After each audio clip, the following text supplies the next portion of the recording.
Welcome to the MS&Me Radio Network, a division of the Multiple Sclerosis Global Support Network. The following program broadcast is an original creation by the broadcast entity. Discussion within the following broadcast should be used for informational purposes only and is not a substitute for professional medical advice or consultation. Before considering application of any broadcast content in the following program, please consult your healthcare provider. If you feel you are having a medical emergency, please contact your local health services for immediate assistance. MS&Me Media and the Multiple Sclerosis Global Support Network do not guarantee or warrant the accuracy of information in the broadcast to follow. The Multiple Sclerosis Global Support Network provisions broadcast services to program hosts. Information discussed in the broadcast does not necessarily reflect the views, opinions, or goals of the network and are solely those of the show broadcast host. Should you wish to host a broadcast, please visit our website at msmemedia.com and submit a request to become a program host. We thank you for listening to the MS&Me Radio Network. Enjoy the show. Welcome to Girl with MS on MS&Me Radio Network, a division of the Multiple Sclerosis Global Support Network. I am Caroline Craven, founder of Girl with MS. Where living with multiple sclerosis is more than just an illness. It's a way to empower our lives by making positive change. Over the course of our time together, we will be sharing many experiences with different MSers across the country. As we know, MS is a snowflake disease and no two are alike. Every time we get the upper hand on this illness, we like to say, take that MS. Today, we are especially grateful to kick off this new radio series with an interview with Miss Erika Richardson from MS&Me Radio. Welcome, Erika.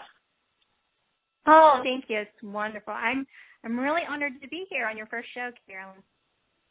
Thank you. I'm very excited about this endeavor. When Erika approached me about starting a Girl with MS radio show, at first I was quite intimidated, and then I started to think of all the stuff we could talk about and really help more people with MS, and that's really important to me.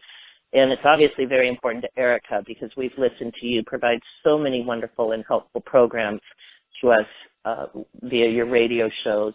So thank you for all you do for the MS community. Oh, you're welcome. You know, it's a labor of love and passion, and it's all just about giving us a greater platform for our voice so we can become one MS community. I love that. Well, now we're going to turn the tables and talk to you and ask you a few questions.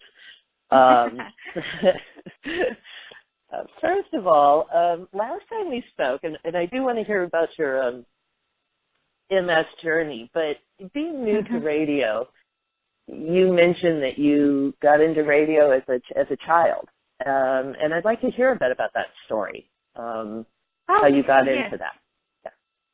Yes, as a very young child living in West Virginia, my father was a minister, and he would do guest spots on some of the Christian radio stations, and I would go along with him, of course, you know, out of excitement of walking in the studio and seeing the boards and the microphones and everyone recording, and I would get very excited. And the first time I was asked to actually participate live, they asked me to be the musical guest.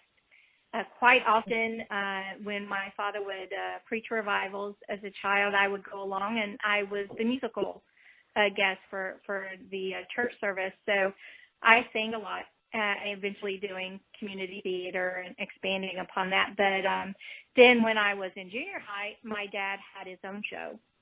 And when he would broadcast that from our local hometown radio, I just loved being in the studio. So I developed a love of radio, the medium, and how many people could be reached beyond our own little hometowns, you know, and it really gave me a love for radio from an early age.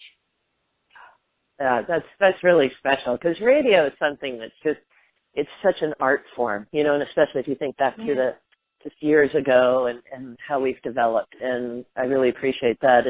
And let's tell the audience a little bit about your MS story, and then I'll go from there. Yeah, that would be great. Okay. Well, my doctor's actually the medical record for MS actually starts around the age of 8. I also have lupus, so my mother insists that I had symptoms of that from birth. From birth, I had organs fail, multiple times, and then at age 5, I had fought cancer.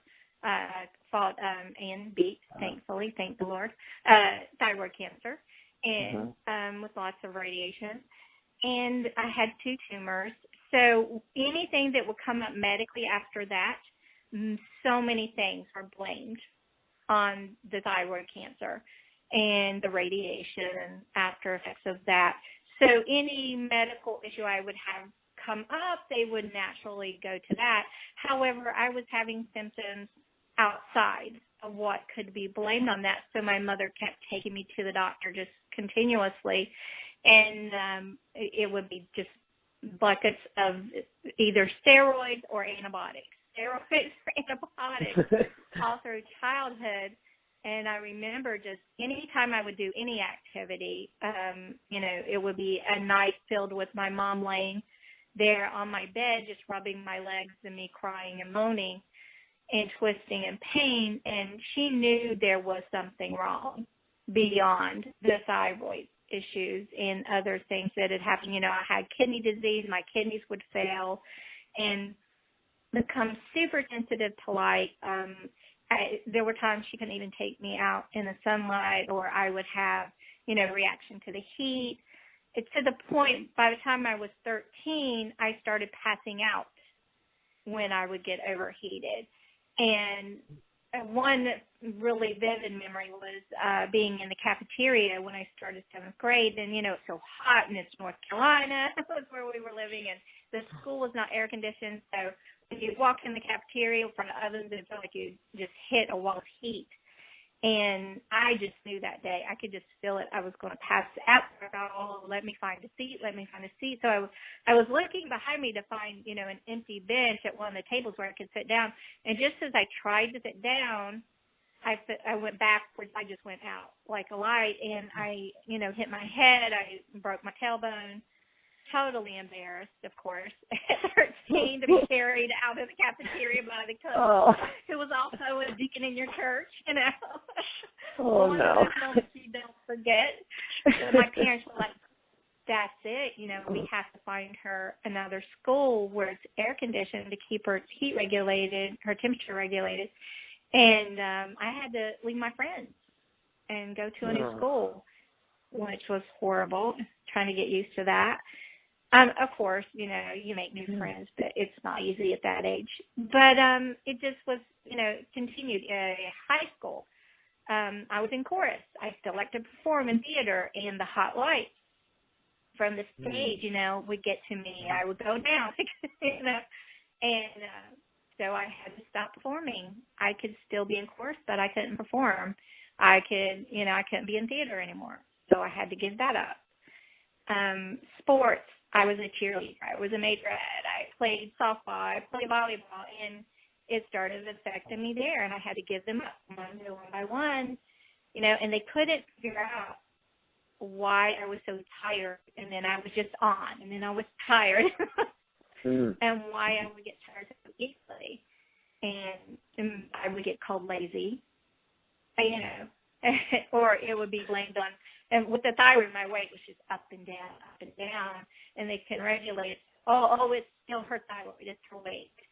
And I would just have constant laryngitis. They couldn't figure it out. They just kept throwing antibiotics at me and saying, it's laryngitis. You're having trouble making breath sounds and speaking because of laryngitis. And they would give me more antibiotics. And, just all these symptoms just kept piling on to the point that, at college, I struggled so much in college. My college was under construction, and I had to go to upstairs classes, and I would have trouble getting on the stairs, and we couldn't figure out why. And, all the falls, just constant falls and bruises. We blame it on everything, and everybody called me clumsy. Getting called clumsy all the time, dropping things. And by the time, after college, I started losing my eyesight. The first time I lost sight in both eyes, they called it central serous retinopathy.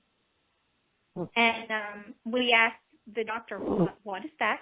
He goes, oh, it's really common in male white airline pilots. And I said, well, let's see. Oh, my God. Yeah, but I don't think that's it. But we'll go with that, especially since the diagnosis come from, the Florida Retina Institute. We figured it was correct. But they told me just prepare to go blind permanently and that the scars don't heal. And they set me up with a seeing eye dog to start training. And we thought that was going to be my life. And we prepared for that. And then my sight started returning. And we didn't know why. So we're like, okay, this must be wrong. So I went back to my doctor and I said, this isn't right. So many times I have went back to my doctors. This isn't right, And then, of course, the lupus and RA diagnosis came. So then everything was blamed on that, Then fibromyalgia and then, you're having more neurological symptoms. That's what my rheumatologist told me. So then comes it must be a pinched nerve. So 1,000 x-rays for a pinched nerve and then not finding anything. And it got to the point that my rheumatologist said, okay, something else is going on here. I know we've had the Sjogren's, we've had all these other diagnoses we went through, but when I had children, it got even worse. It escalated. Of course, I went to remission. A lot of my symptoms went to remission during the pregnancies. I had 11 miscarriages and had 2 babies and carried 2. And they kept saying, well, it's the lupus is why you're having so many miscarriages, so that's what's going on here. So that all makes sense. But then my neurological symptoms ramped up after birth. And I lost my eyesight again, like the third time. And they couldn't figure it out. And then when they would give me steroids for the lupus, things would clear up. The Plaquenil, things would clear up. And they were like, okay, that's what it was. But then more neurological symptoms and tremors and all this stuff. And they were calling me Minnie Mouse at work. My voice was so weak.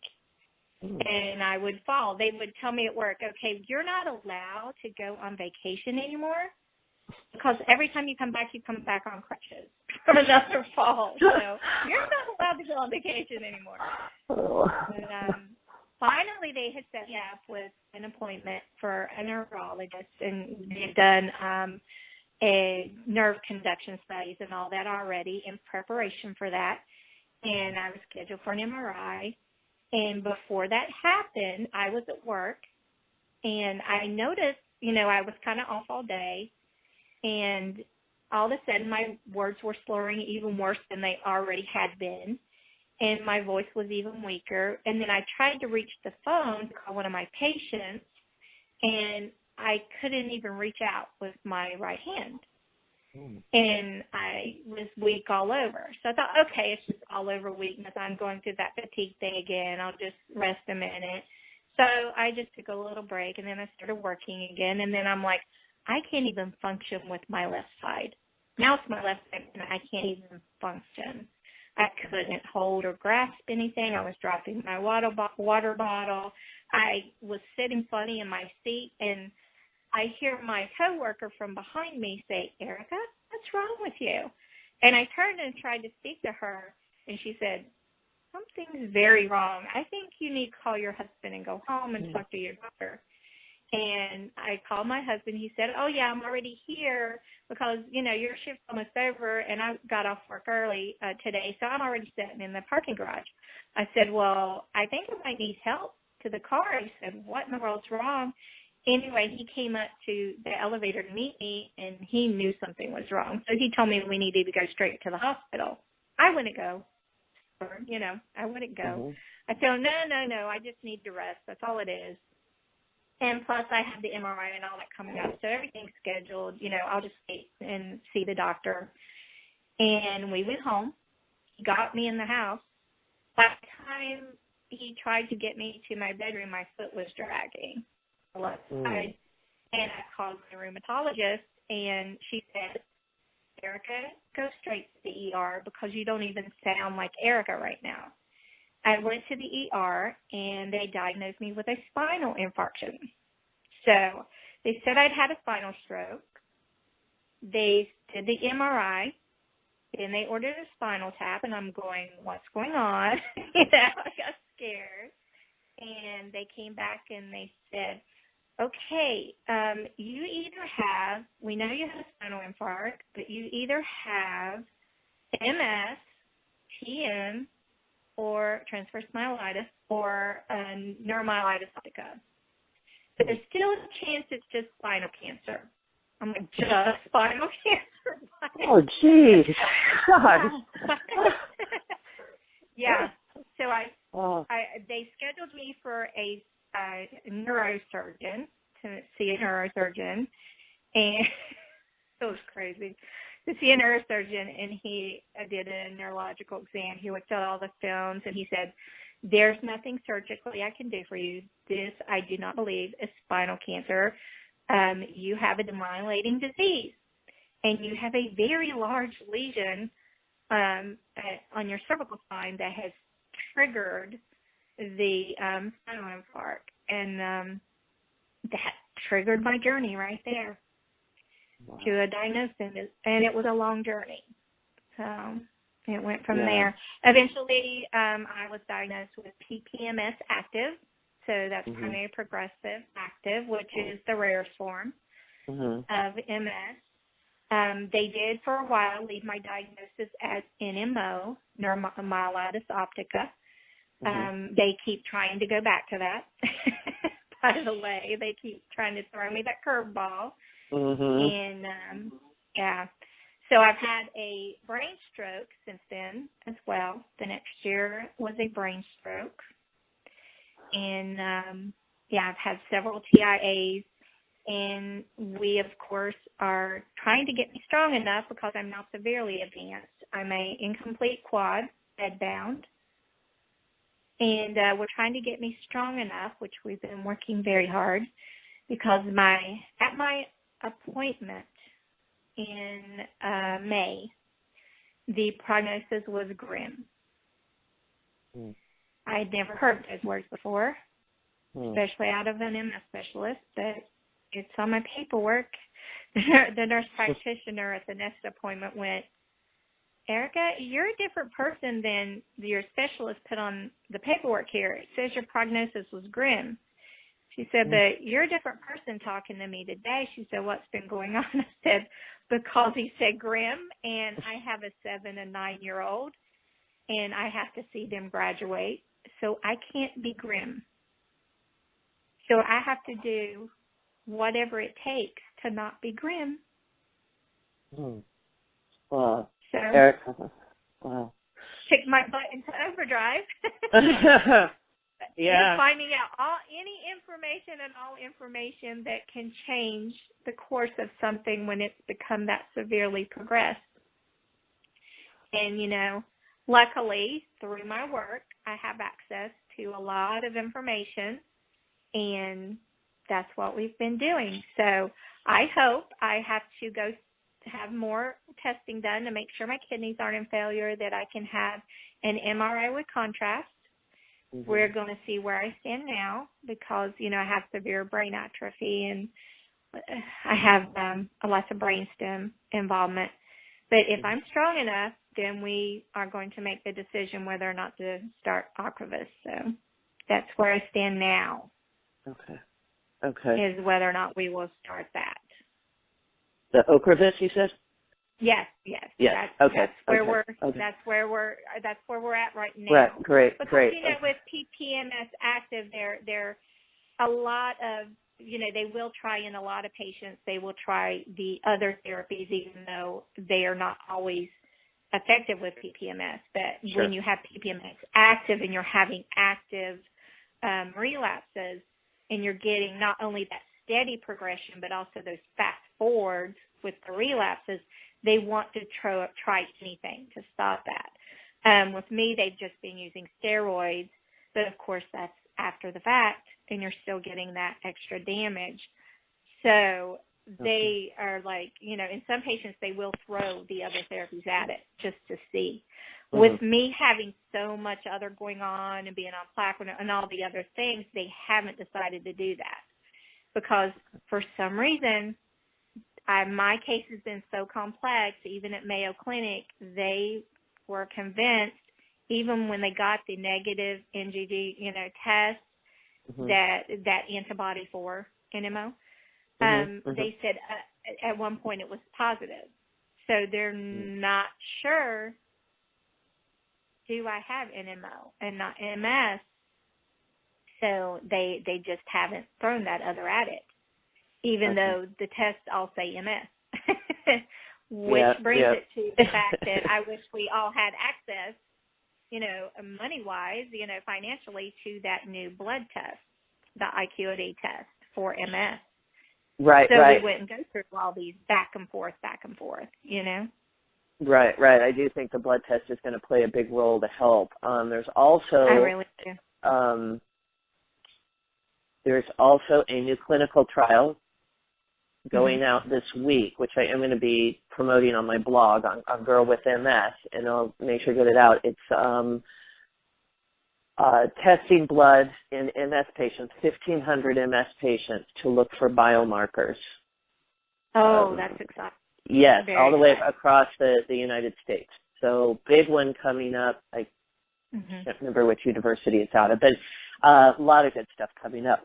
You know what I wanted to ask you, because you have had such a journey, Erika, and it's starting at such a young age. And it's interesting that about that same age was when you started getting into radio, and obviously the radio, the musicals, the singing, the acting, the drama, maybe the shape shifting a little bit, and then you've got your faith. You've got this beautiful, strong. Maybe you could tell us a little bit about how your faith, growing up in a Christian family, and how that, and maybe the radio and the acting, and how that all helped you transition through this really quite traumatic journey you've had with your health. It's had a great impact. I believe it's been one of the biggest factors in going through, 39 years of the MS being more significant, but even more significantly, the 47 years of my life, from the beginning, I would start walking. I walked at an early age, 7 months, and then boom, kidney failure, had to learn to walk again. So it's been hit after hit, challenge after challenge since birth, basically. My mom says, Erika, I don't think you've ever had a day without pain. And pretty much that's true. I have never had a day I can remember without pain, without a challenge. And growing up in a home filled with a strong faith, I think has made all the difference in the world, because I know no matter what challenge is thrown my way, it won't be too great. Because I know that God would not give me a challenge I couldn't find a way to face. It might take me a while. I might get knocked down for a while, but I'm going to find a way to still do what I want to do or need to do, but just maybe in a different way. It might not be in the way I thought, just like with acting, because even at a young age, 3 years old, my preschool was North Carolina School of the Arts. I studied ballerina, was a prima ballerina, ballet, tap, jazz. From an early age, I was given the love of performance, and I thought that would play a large role in my life, and it didn't directly. All of that ended in a direct pursuit. But in another way, I've managed to use it. So it's not that we don't get to use our gifts. Sometimes we have to learn to use them in a different way. Yeah. So I think that's what I've really learned from that. And growing up in a family of faith, it doesn't mean that I don't go into the same MS depressions as everyone else. It doesn't mean that I don't go through the same grieving process for loss of function that other MSers have. Obviously, I've had a egregious loss of function. It's just that I know I'm going to get through that process. And I know when I get through that process, there's going to be purpose in it. You know, being on Facebook, we constantly get those memories thrown back at us and remind us, you know, where we've come from. And with MSers, our on this day can look quite different than others, you know, especially lupus and MS sisters. We get this, you know, oh, having another infusion, or oh, having this. Ours don't look like everyone else's. But 4 years ago, last month, I had the brain or the spinal stroke, but it was a month away from having the brain stroke. And I had posted that I was at my lowest point. I had lost my career in medicine. I missed my patients. I missed my purpose in life. I had to sell off everything there was to save my home and my family for my kids. And I was just feeling like so defeated. And I had posted that I had just cried out to God to give me my new purpose, because I knew He had one, but I wasn't sure what it was. And I had posted that, but I never posted a follow-up because I felt it was so personal to God that I never posted the follow-up. But that was the day that God gave me the purpose for MS&Me, for MS&Me TV, and for the MS Global Support Network. The names weren't there, the purpose and the concept was there. The burden on my heart was there, and the hope that it would happen, and we would make one community for MS, and we would become a global voice. We would reach the people that weren't being reached. And we would push for more change. We would push, you know, to get those grants and help pharma develop more medicines and help with all these trials and help the people who are falling through the cracks. Mm-hmm. And we would educate them with vetted information, not all this false information that gets passed around, and not somebody's aunt told me that this is how you fight MS. Yeah. Beasties, real you know. Information, right? Real information that we could use. You know, the information they weren't always being given at diagnosis point, and we would get comprehensive care in some way for everyone, even if it was just through education, and them becoming their own health advocates. And that was all put on my heart that day, and it popped up in my memories, and I was just celebrating like it's coming true. It's happening. We're all coming together and working together.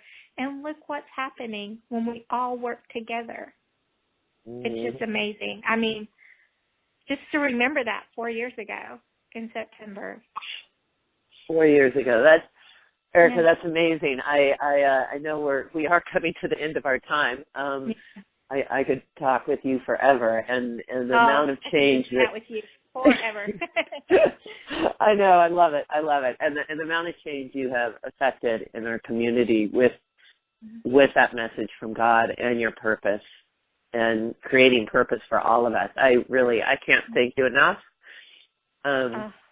Wow, you're so welcome. I'm just so honored that you're part of it. So honored, and all of us are doing this together. You know. Yeah, I really appreciate it. I'm going to do a follow-up. I hope everyone visits my blog here at girlwithms.com, and we'll have more with Erika for sure. Thank you again, Erika. This has just been a blessing. And take that, MS.